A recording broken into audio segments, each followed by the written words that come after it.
Roundtable, and our presenter, Vicenta Shepard, who will be talking about emotional intelligence. Is it a soft skill or a hard hammer? I'd just like to introduce our speaker by title. Vicenta is the Reading and Learning Coordinator at the Center for Academic Success at FIU. By profession, she's a reading coach.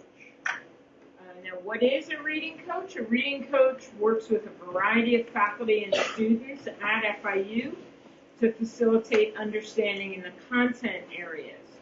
As we know, students often come to college without study skills that are solid or a solid framework for critical thinking while reading, and assume that these skills will spontaneously appear once the student gets to college. Vicenta's Reading and Learning program provides a full array of services to build students' study skills and make students stronger critical readers. Her program collaborates with many courses and units of academic support across the curriculum at FIU.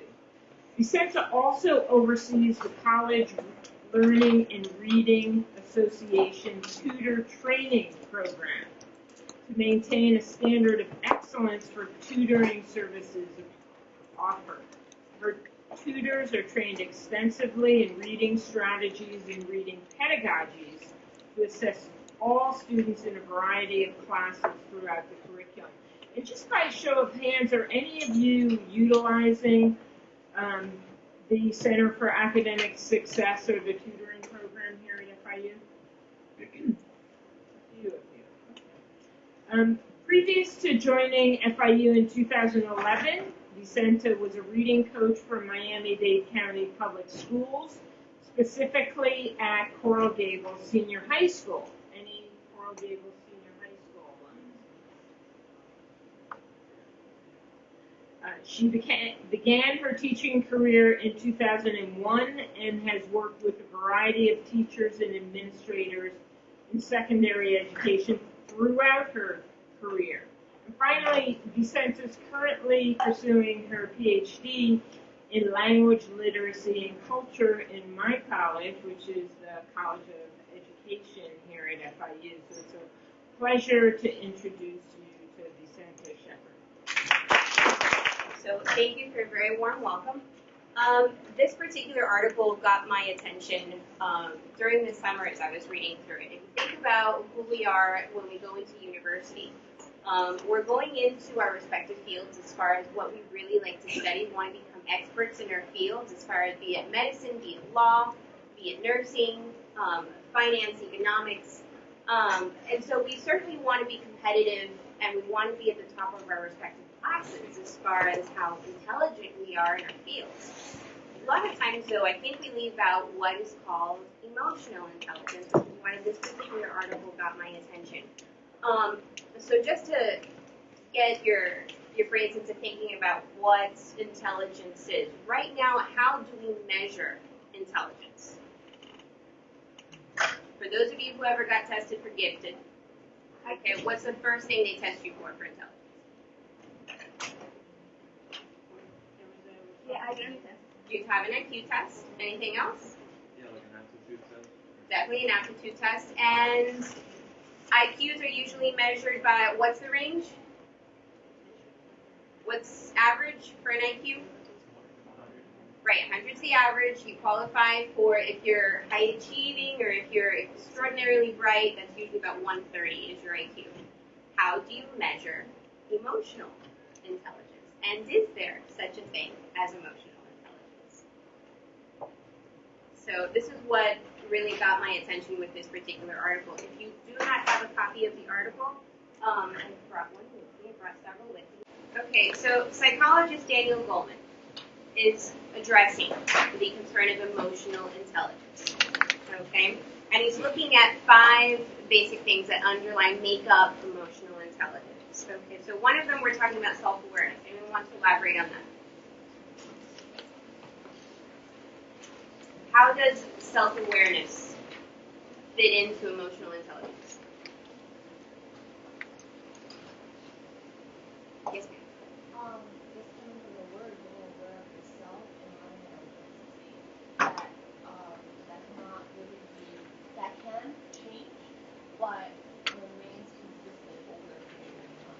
definitely. Would it also help to know if you are an extrovert, an introvert, how your behavior patterns adjust and adapt to the scenario you're in? Absolutely. How about self-management? What intelligence is required to self-manage? Yes, ma'am.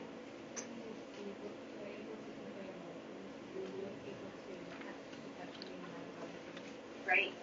Especially during those critical moments that just push your buttons.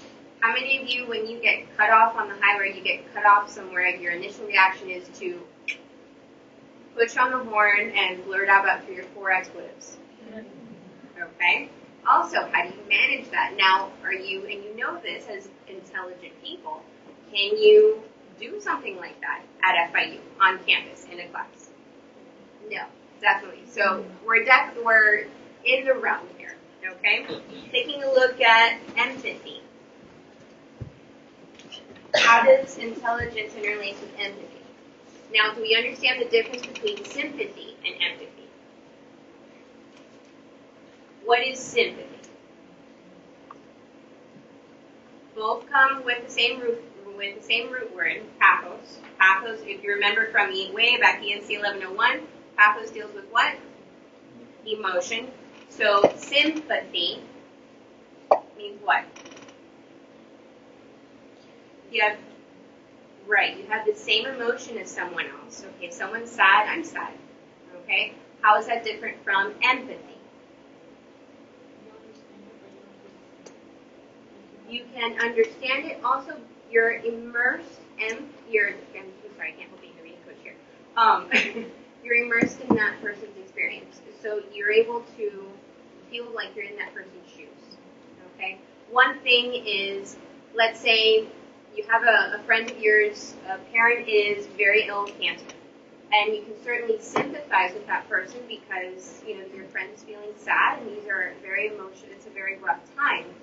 If you had your own relative who had cancer, then you can certainly be more empathetic because you've been in that person's shoes. Okay? So sympathy, you can certainly feel the same emotion, whereas empathy, it's much deeper because you've been there. Okay? So how does empathy relate to intelligence, emotional intelligence? What does it require of you? Once you have the understanding of yourself, maybe you can understand others. Yeah, that could be that too. As far as with connecting with people, I mean, when you pass someone in the hall, hey, how's it going? During that 10-second interaction, are you really interested in how's it going? No, it's just a greeting. Okay, how does that tone change with empathy? It becomes genuine. Certainly much more genuine. Yes, which takes a lot more brain power, takes a lot more out of you. Okay? And then the last one, relationship skills.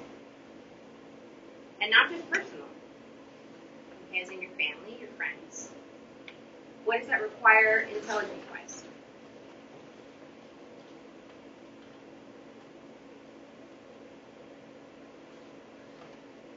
Do you have, yes, ma'am?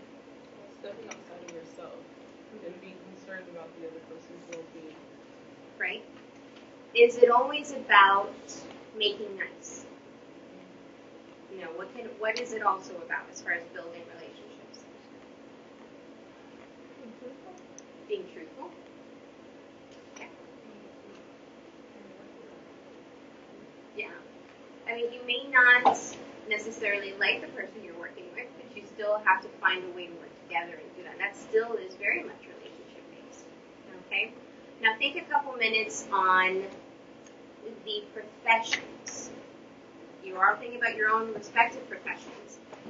How much emotional intelligence is required for the job you're headed towards?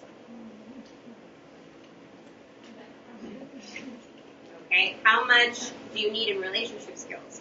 How much empathy are you going to need? How much self-awareness do you need to have? And how much do you need to control yourself in your first day, your first year out on the job? Okay? Think of what jobs require a high degree of emotional intelligence. What do you think those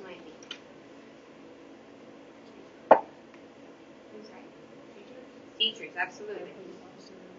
Police officers, psychologists, politicians. Yes, ma'am. Diplomats, yes. I mean, we certainly don't, as a country, the United States doesn't agree with a lot of the ways that, you know, a lot of the same social customs in the Middle East, but we still have to be diplomatic with the Middle East. Okay? What other jobs? Nurses, definitely. Social workers? Okay. How many of you think computer science is an emotionally intelligent profession? How? It is because I once did coding in the house, and it gets to a point where you have like 95 lines of code. And if you mess up one place, it just completely sets you apart, and you have to go back and you have to concentrate and really focus to try to figure out the mistakes. And when it comes to coding, it's very intricate to a point where if you're not really emotionally stable or if you're having a bad day, it can mess up your work. And as meticulous as that coding is, if it affects how you're processing. Now, here's another thing. Are you the only coder on your team? No. You don't code by yourself when you're building something big. So definitely, even in those professions where if you think of your classic geeks, brainiacs, those kinds of professions, they still will require a degree of emotional intelligence. So I'm going to show you a video about Daniel Goleman. He's going to go into a little bit more depth about how this relates to people. I think for the most part, you guys are going into professions that require you at some point to work with people. Okay? And then we're going to talk about how that influences how you're going to go about working with people. That's not just to look at your IQ, but something called EQ, or emotional intelligence. Daniel Goleman challenged our notions of what it means to be smart with his groundbreaking book, Emotional Intelligence. It focused on children and education. Now Goleman looks at emotional intelligence in the workplace. His latest book is called Working with Emotional Intelligence. You have literally added a new phrase to our vocabulary, emotional intelligence, and that your research increasingly suggests that this is probably even more important than traditional measures like IQ. Give us some context, give us a definition of what you're talking about with emotional intelligence. Well, emotional intelligence refers to how we manage ourselves and how we manage our relationships, how self-aware we are, how motivated we are, whether we can handle distressing feelings effectively, how empathic we are, how well we can tune into other people, or how socially skilled and able we are. That's what emotional intelligence means. And I wouldn't say it's necessarily more important than IQ, but it's certainly as important, and it's been extraordinarily underrated. So this is more than just kind of being nice to your fellow workers or hanging loose and having a good personality. Yeah, it's a misconception that this means being nice. Right. Actually, it might mean being blunt. Telling someone, bringing something up that they've been dodging, that they've been avoiding, but really is consequential, maybe painful, but you've got to face it. That is most intelligent, if you do it effectively. Right. Now, you walked over them fairly quickly, but that there are 5 skill sets that you've identified being the component parts of emotional intelligence. Review them for us. Number 1, self-awareness. Number 2, self-awareness being knowing your feelings, being knowing what you're feeling and using your feelings as a guide. Right. You know, your intuition comes to you through a gut sense, and if you're going to make life decisions in keeping with your deepest values, you've got to listen to how it feels, as well as to what your rational mind tells you. So self-awareness is one. The next is managing your emotions. You know, do you fall apart under stress? Do you have temper tantrums? Do you say things to people you wish you hadn't said? So that's number 2. The third is motivation. Can you keep working towards your goals? You know, even when you have setbacks, nothing ever goes perfectly in life anyway. And the fourth is empathy, knowing how someone is feeling without their telling you in words, because people don't tell us in words, they tell us in tone of voice or facial expression. Empathy is extraordinarily important. And then finally, social skill, how well you can handle relationships. How, you know, can you deal with conflict? Can you be the kind of person people like to work with or enjoy being with. Mm-hmm. Now, this is more than kind of some new age notion that you just made up. In fact, it's based on neurology and an understanding that emotional intelligence is rooted in a different part of the brain than the cognitive. That's exactly right, Alan. I actually came to this through covering neuroscience and psychology at the New York Times for 10 years or so. And I saw there was a critical mass of new understanding of how our brain is designed and what that means for our understanding our emotional lives and the relationship to cognition, to thought. Right.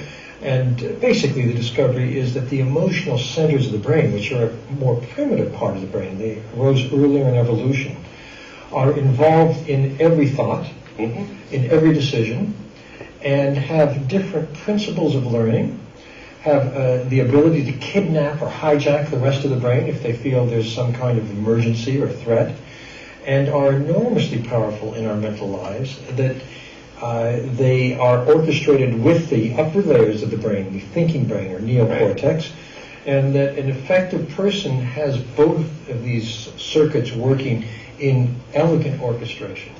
Now, when people talk of being in touch with your emotions and empathy, so that's a female thing. Women have that. I mean, you've said this isn't the case, that men and women have the potential to have equal amounts of emotional intelligence. Well, different but equal. Well, emotional intelligence isn't one thing, like an IQ score. It's a profile or a range of, are you self-aware? Are you empathic? You can be highly empathic and self-aware, not very good at managing your feelings. Right. So we each have a profile of our strong points and our weak points and so on.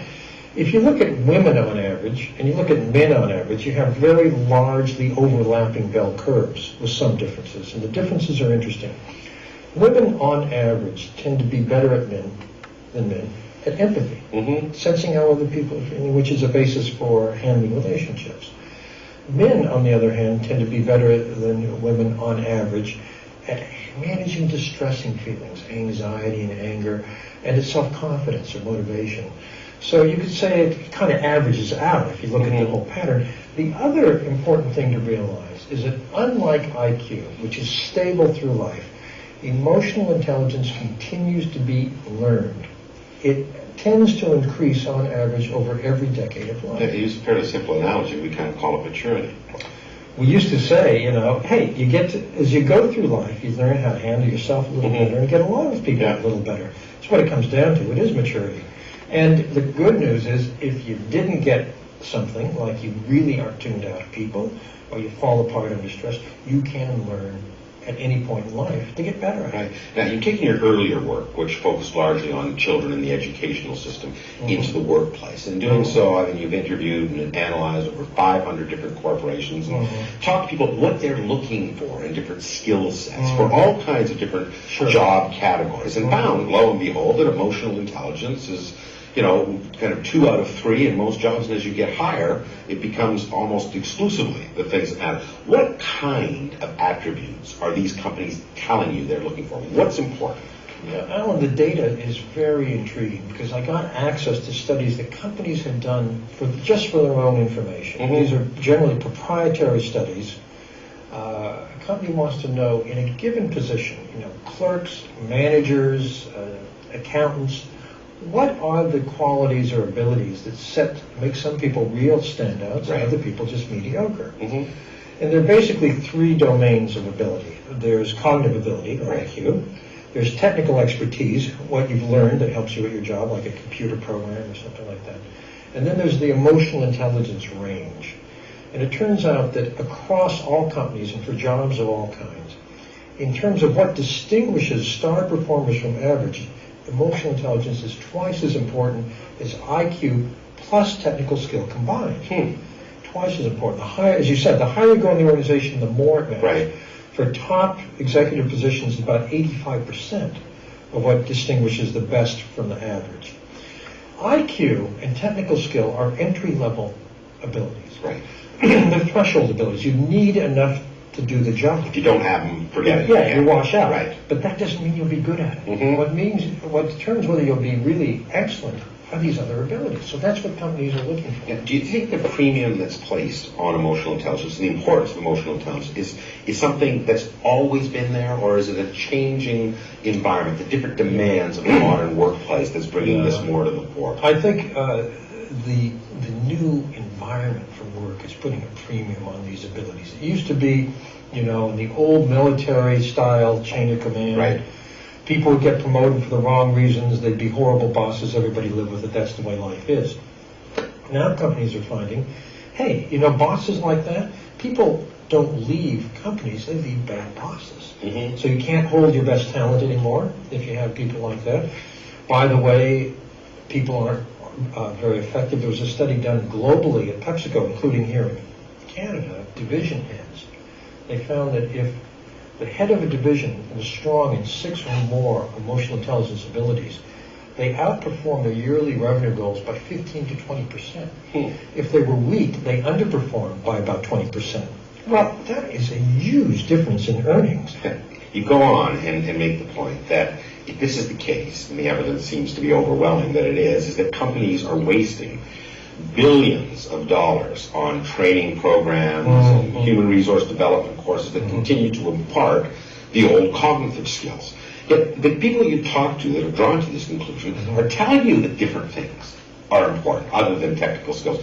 What's the matter with corporate North America? Well, it's only in the last 4 or 5 years that we've understood the brain basis for this difference. And the brain basis is very important for helping people develop this because it suggests that you need a new model of learning. The model that companies and organizations have been following is based on the academic model. Right. But the part of the brain that goes to school and learns well in the academic model is the neocortex, the thinking brain. Works fine for that, but when it comes to helping people develop self-confidence, or being better at persuading people, or being collaborative and working on a team, or having self-confidence and initiative, or adapting to change, or leading change, you're talking about a skill set which involves this other, more primitive part of the brain, the emotional brain. That part of the brain learns differently. It needs a lot of repetition, it needs a lot of practice, it needs a model of what it's aiming for, it needs sustained effort. And almost none of the training and development programs that people get sent through have used these basic principles, so they don't work. They call it spray and pray. We spray it on them and we pray something will stick. So you said as many as you can to the same kind of courses. Exactly. Cookie cutter. Right, and hope something exactly. happens. And if you've ever been sent through one of those courses, you know it's a waste of time. Is there assumption on the part of people who design these courses that for all of your evidence that emotional intelligence can improve over time, that it's very hard to teach these things? We've all heard about the notion of natural born leaders. And we've all seen people who come to work and they're smart. They're smart. You say, they are so socially inept. They will never go anywhere. Is that part of the mindset that leads to the traditional approach to Well, I don't think it's that they've given up. I think actually that they think that the programs they're putting people through are going to help them at that. They're going to help that guy, that really brilliant but socially inept guy, get more apt. But it doesn't happen because they haven't had the insight into what kind of learning is actually going to help this guy get better. It's a class, by the way, in high-tech companies, for example, in technology generally, it's a big problem because many of the people who are in these very brainy, like a computer industry, are highly developed on the IQ side and very underdeveloped socially. Sure, we see them all the time. It's a leadership crisis. Yeah. Where are you going to find the guy, the one who can lead the team, the one who can manage, who has both? So he's discussed the 5 principles, and he's also discussed how this translates into the workforce. So what's the argument as we go into emotional intelligence and someone says, well, that's just maturity?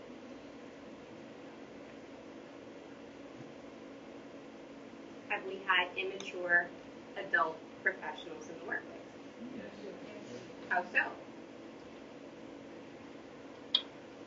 What is immature behavior? They're disrespectful. Be very. Yes, lack of anger management is definitely disrespectful. Can't control their emotions. Can't get along with their teams. Right? Yes. I'm sorry? Definitely narrow-minded, which means you're not capable of empathy. Back here. Not getting class done? Tasks done, exactly. Because if you spend so much time bickering about who's right, then you still can't get anything done. I had another one over here.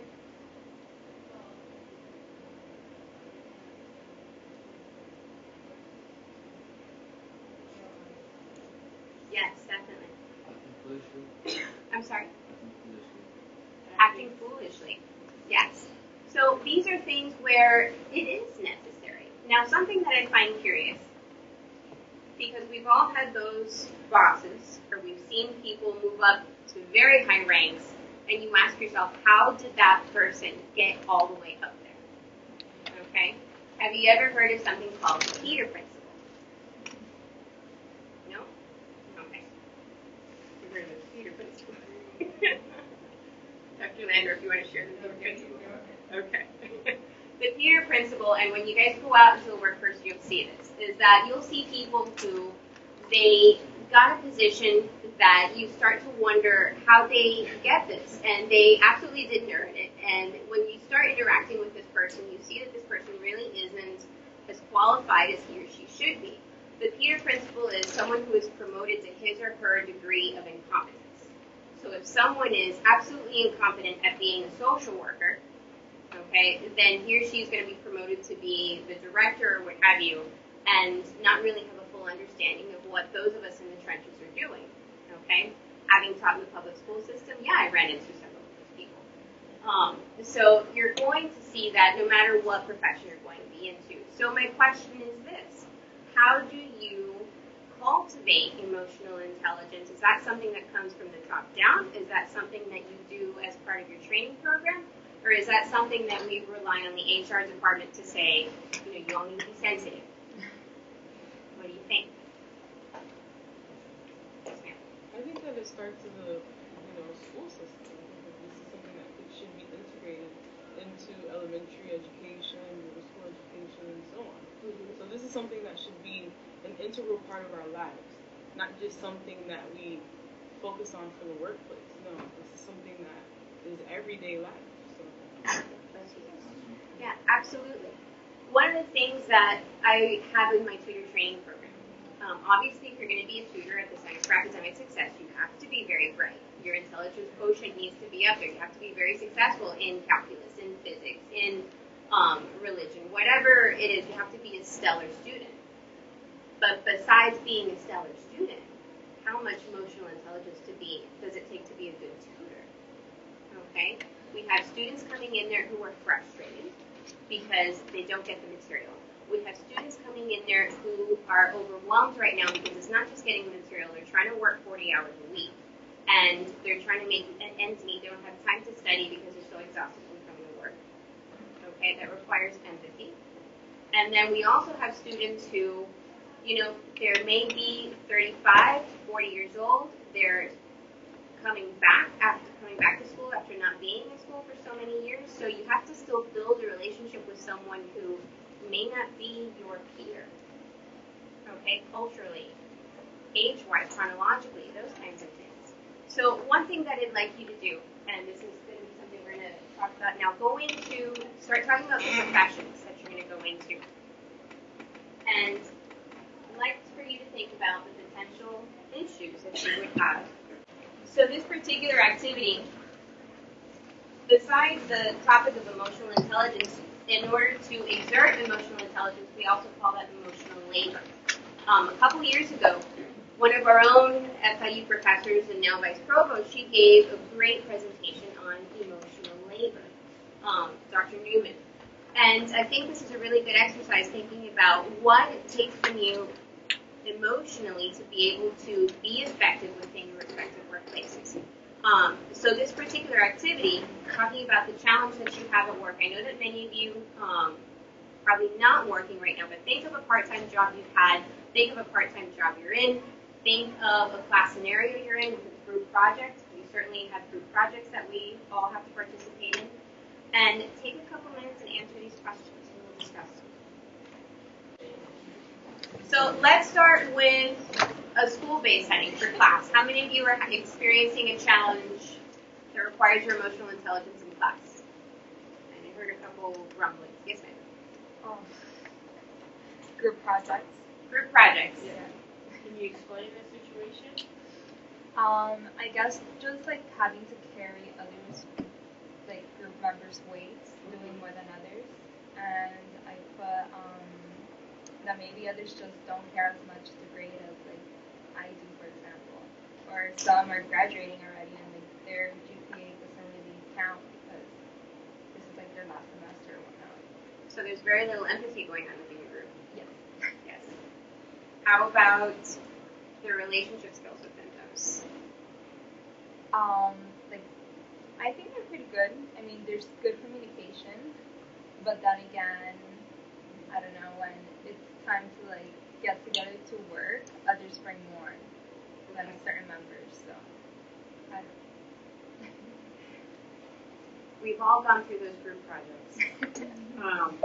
Does your professor have anything in place where you can evaluate each other? No, that would be ideal though. And another thing is that there's 2 group projects, so it's a midterm and a final. And if you do a group project with that certain group for the midterm, you have to stick with them for the final. So. Okay. Anyone facing a similar situation? Yes? No? I'm not at school though. It's a project that I do for work. Okay. Tell us about your work project. So every year, I was just kind of telling you, giving all the rundown. Every year there's an annual conference that I have that I'm responsible for planning for. Can you speak a little louder? Every year there's an annual conference that I plan for as part of my work duties. And last year was the first year that I was responsible for the planning. So that first year it didn't go smoothly. I mean, behind the scenes, because it was my first time and I was trying to get acclimated to the position. So with that being said, that really, I guess, affected my boss as far as her believing in my capabilities to perform the task. And even though there's been like exponentially like great improvement since that time as far as planning for the next one, I still sense that there's like almost like a distrust, or like I would say like emotional imbalance as far as her believing in my capabilities to do the task. And does she do this by checking up on you? How does she? I mean, yes, she'll do these by, let's say, a very small detail. She'll really kind of overanalyze it or ask a million questions about maybe very, very, very like insignificant detail. Almost like she doesn't believe that I can accomplish this really small thing, so she's asking to make sure that it was responded to. I just find like her sympathy or empathy as far as like acknowledging the improvement or acknowledging that that was my first Right, your experience. growth. Yeah, the growth. So yeah, that's what we wanted. Is it worth having a conversation with her about it? Here again, not necessarily being respectful and gracious, but also from what he was talking about before, it's not necessarily always about being nice. It's about being blunt, candid, being truthful. Like, I don't feel like you trust me with this. Right. But what happens when there's like a block there?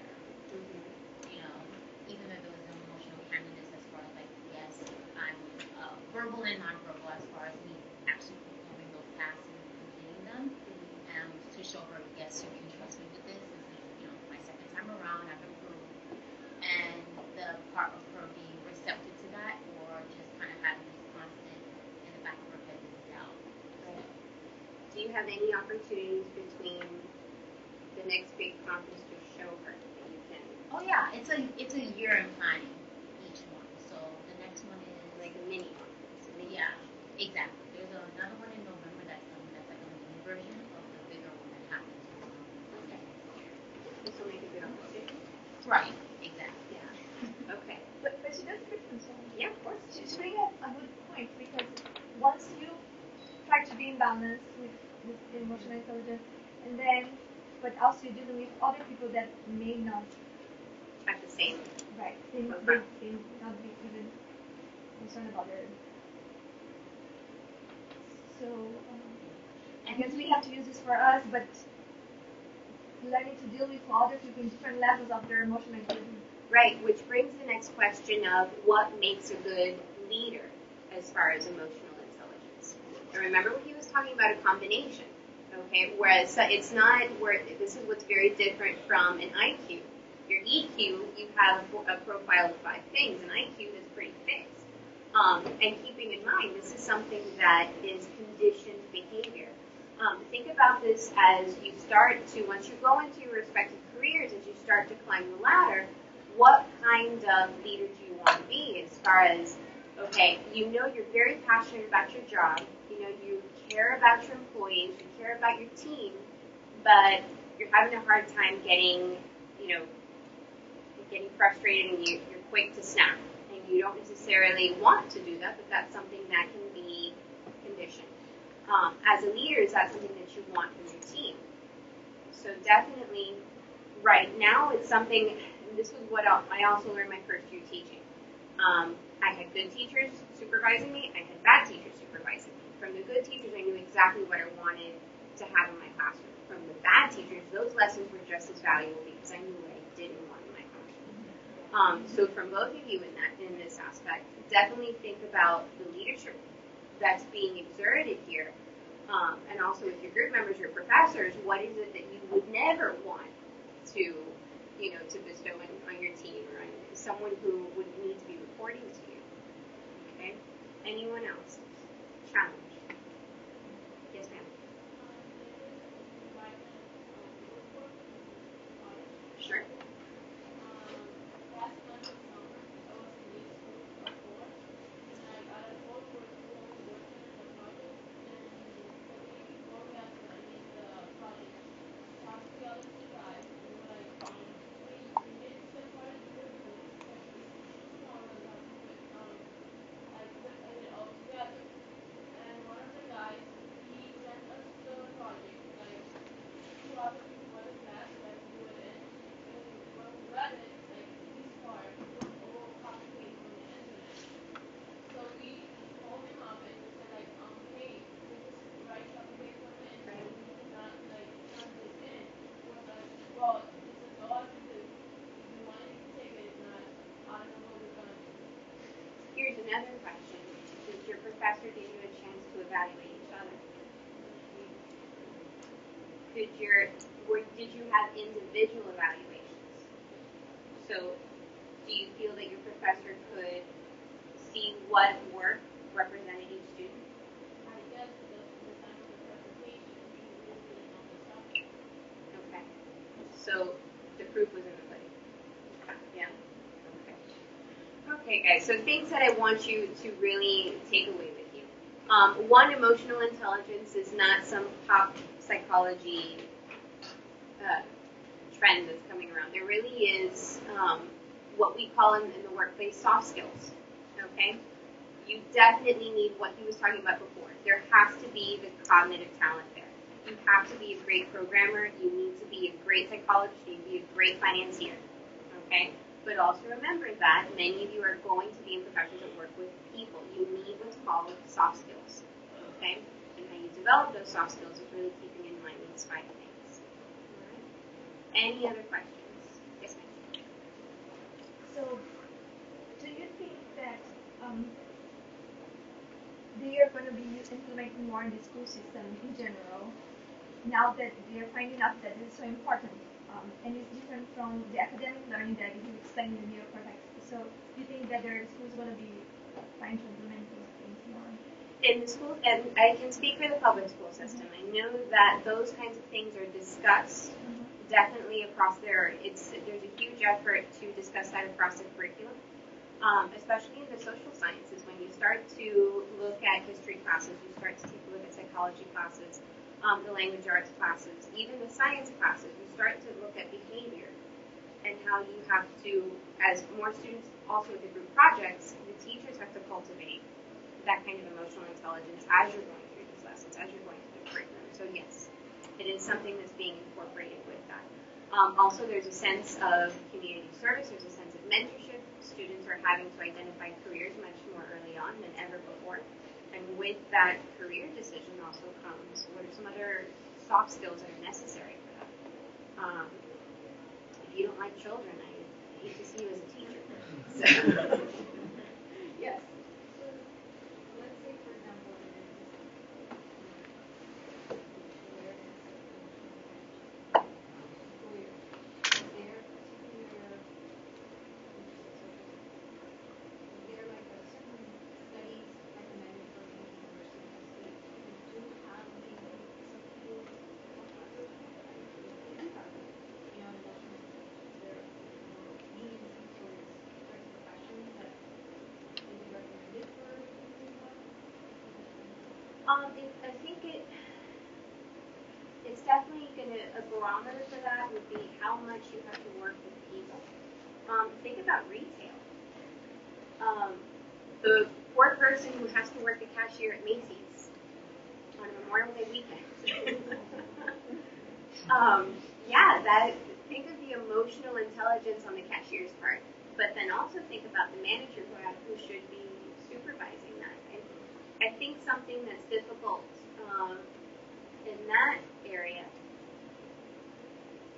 if HR really starts to collaborate, if we look at business and let's say retail for that example, and starts to collaborate with, the entry-level employees, and starts teaching from the entry-level employees the aspects of, empathy, and we start talking about it like that instead of just a blanket customer service, because there's a difference as far as how managers approach to customer service, whereas the customer's always right, as opposed to really getting an understanding of your consumer who wants to come back, instead of, all right, I got the discount, I'm on my way, I'm going to come back.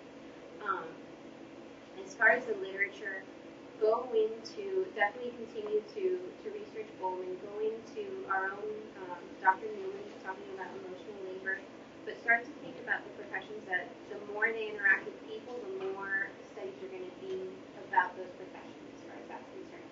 You'll have, the literature will certainly be much more expansive there.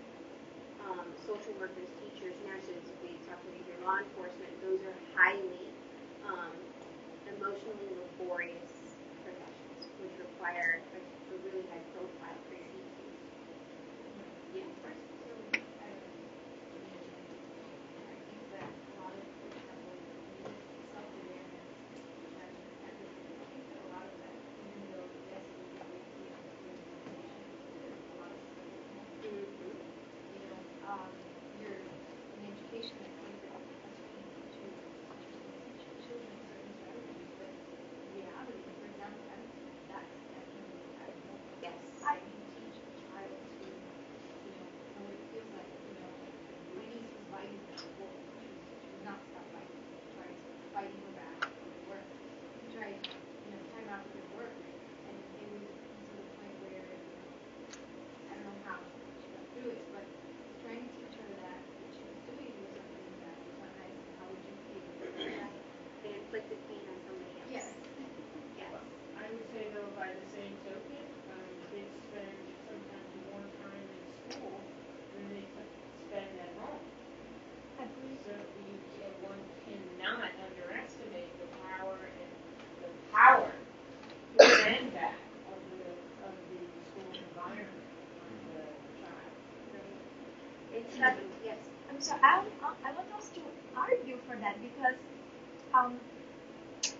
if the child doesn't come from a family that can offer those skills, doesn't mean that she's not going to have this chance throughout life, and they're in school all this time. So if we are providing the education for them to do better off in life, then definitely have to be in the curriculum. That's why I was asking if now, knowing the results of this research, and it should be incorporated because they deserve a better, now we know better, right? Right, it just goes back to what Taisha was saying half an hour ago.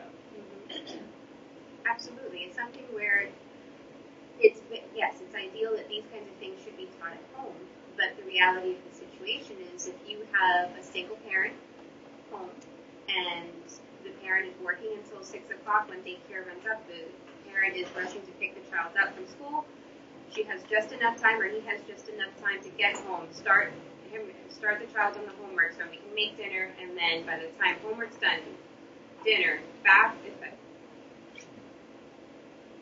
up. So it's difficult. It's very difficult. Which is why definitely infusing this kind of not necessarily academic, but much more emotional education is necessary in the school system. Okay. Yeah. I always apply the 3 C's, and this is like the rule from cool, calm, collected. So as long as you remain cool, calm, even if things that you don't know, if you don't look like, oh, I don't know, but if you remain posterized, you will be okay. Right. So then the question is, how do you learn that? Exactly. How do you learn that? How do you learn? But what you also can do, which is how we can work with each other. Cool, Right. calm, collected. You have mentors. You have people who've been in the business that you've been in who can teach you. So definitely, this isn't meant to be something that you need to figure out on your own. Okay? Especially as you're going into your respective careers. You're going to look up to somebody at your respective jobs. Someone is there, I'm sincerely hoping that you do, to whom you can work with and to whom you can say, how did you handle this situation? Okay? Yes. I was going to mention when you said earlier in the workplace where should it come from, and you said that we should learn that in school. If we're not learning that in school, we definitely should have someone to look up to in the workplace. If we don't know it for ourselves and we do something incorrect, then definitely our boss or the person on top of us should be able to fix it and tell us how we should do it from that point forward. Mm-hmm. Absolutely. And definitely keep this in mind, because I'm sure you have goals of climbing your ladders, okay? That this is going to come into play as you start having people who are going to report to you. This is important.